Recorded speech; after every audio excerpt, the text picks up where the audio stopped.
This is correct operation steps of connecting power cable and USB cable. We have two cables.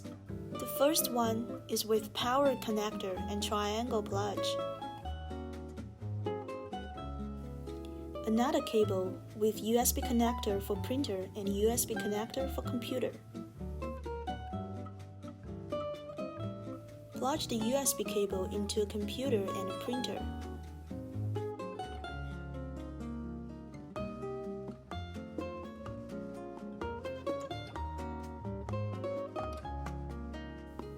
Plug the power cable into printer firstly.